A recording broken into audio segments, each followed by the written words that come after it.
చేస్తాను. స్వామివారి ఆలయ నిర్మాణం జరుగుతుంది. దీంట్లో భాగంగా ఒక భక్తురాలు, అయ్యా మేము శ్రీరామనవమి ఇటుకలు అయోధ్య బాలరాముడికి సమర్పించాలనుకున్నాము, సమర్పించలేకపోయాము. ఈరోజు మీ గుడి ఏమన్నా శ్రీరామనామం ఇటుకలతో ఏమన్నా నిర్మించే ఆలోచన ఏమన్నా ఉందా అని అడిగింది. అడిగితే అమ్మ అసలు మాకు ఆలోచన లేదు, మీరు అడిగిన తర్వాత ఇప్పుడు మాకు ఒక్కసారి ఒళ్ళంతా చాలా ప్రోగ్రెసినట్టు అయిపోయింది. అంటే రామనామం ఇటుకలతో ఆయన గుడి నిర్మాణం చేయండి అని ఆమె చేత పలికిస్తున్నాడేమో అనే భావన మాకు అనిపించింది.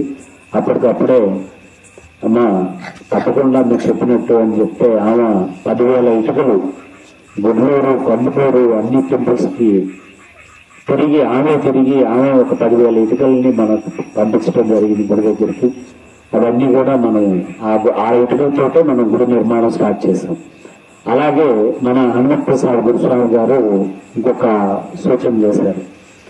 ఎవరైనా స్వామివారి ఆలయ నిర్మాణానికి శ్రీరామ శరణ్ గురుదేవుల పేరుతో శ్రీరామనామ ధ్యాన మందిర నిర్మాణానికి కానీ సిమెంట్ ఒక సిమెంట్ ఇవ్వదలుచుకున్న వాళ్ళు ఒక 350 రూపాయలు కనుక మనకి ఇవ్వగలిగితే వాళ్ళ పేరు గోత్రంతో పూజ చేసి ఒకసారి వాళ్ళ చాలీసా, ఒక కట్టకి ఒక చాలీసా, హనుమాన్ చాలీసా పారాయణం చేసి వాళ్ళు ఇచ్చిన కట్టని ఆ స్వామివారి ఆలయ నిర్మాణం, విగ్రహ నిర్మాణానికి వినియోగించాలి. ఇలా పెట్టుకున్నాము అని అన్నారు. సరే ఓకే తప్పకుండా స్వామి అని చెప్పేసి ఆయన చెప్పిన దాని ప్రకారం ఇందులో బలవంతం ఏమి లేదు, ఇవ్వాలి అనే కండిషన్ కూడా ఏం లేదు. ఎవరైనా అందరి చేతుల్ని అంటే ఒకే డోనరు వచ్చి ఇచ్చేవాళ్ళు ఉన్నారు. అలా ఒకరి దగ్గర తీసుకొని మనం కట్టడం అనేది పని కాదు. కానీ ప్రతి ఒక్కరి హస్తం ఒక్క మహానుభావుడు, ఆ 10 మందిలో ఎంతమంది ఉన్నారు మహానుభావులు, వాళ్ళందరి చేతుల్ని ఆ పవిత్ర కార్యంలో భాగస్వామ్యం చేయాలనేది మా సంకల్పం. అది 1 రూపాయి ఇచ్చాడా, 5 రూపాయలు ఇచ్చాడా ఇది కాదు.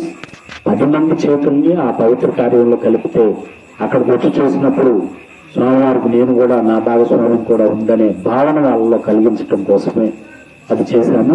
ఇదేమీ నిర్బంధం ఏం కాదు.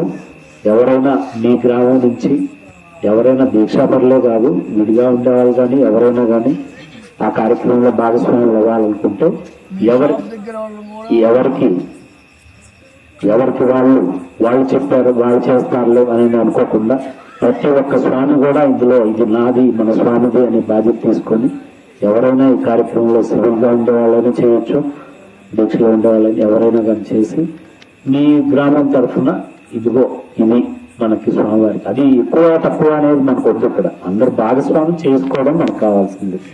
ఆ విధంగా మనం ఆ కార్యక్రమంలో మీరు కూడా భాగస్వామ్యం చేయాలని తలంపుతోటి ఈరోజు ఇక్కడికి రావడం జరిగింది. దాన్ని బట్టి మీ నిర్ణయం అది ఇవ్వాలి అనే కండిషన్ అయితే ఎవరిని వద్దు. ఎవరిని బలవంతంగానో లేకపోతే మీరు ఇవ్వండి అని మాత్రం ఎవరిని అడగద్దు. ఆ స్వామి కార్యంలో వాళ్ళు చేయి కలపాలి అనుకున్న వాళ్ళు ఎవరు కూడా ఎవరికి వాళ్ళు స్వచ్ఛందంగా వచ్చినప్పుడు మీరు ఇదేమి కూడా స్వచ్ఛందంగా వచ్చిన వాళ్ళని ఎవరిని కూడా రిజెక్ట్ చేయొద్దు. అలా అని బలవంతంగా కూడా వాళ్ళని అడగద్దు. అదొక ఉన్నప్పుడు. ఎందుకంటే మాకు ఇప్పటి వరకు జరిగిన అనుభూతులు అన్ని ఒక్క మాటలో చెప్తాను. స్వామి స్వీకరించాలి అనుకుంటేనే వాళ్ళకి ఆ సంకల్పం కలుగుతుంది. అలా బాధపెట్టి కూడా మనం తీసుకొని అది మనకు క్షేమం కాదు, స్వామికి అది కరెక్ట్ కాదు అనేది నా ఉద్దేశం. అందుకోసం అందరూ తృప్తిగా ఆ కార్యక్రమాన్ని మీ వంతుగా మీ గ్రామం నుంచి ఒక ఇది చేస్తే బాగుంటుంది. అది ఇప్పటికిప్పుడనేది ఏం పర్లేదు. మీరు ఒక లిస్ట్ అయితే ఎవరైతే రాస్తారో వాళ్ళ పేరు గోత్రము ఎవరైతే చెప్పారో వాళ్ళ కుటుంబ సభ్యుల పేర్లు కూడా కంపల్సరీ ఉండాలి. ఎందుకంటే వాళ్ళ గోత్రనామాలతో పూర్తి చేసిన తర్వాత ఒక చాలీసా పారాయణం వాళ్ళతోటి ఉంటుంది. ఒక 50 వచ్చాయనుకోండి, 50 సార్లు చాలీసా చేయాల్సిందే. ఇదంతా కూడా ఈ చాలీసా కార్యక్రమాన్ని మొత్తం ఒక 108 అట్లా అయ్యాక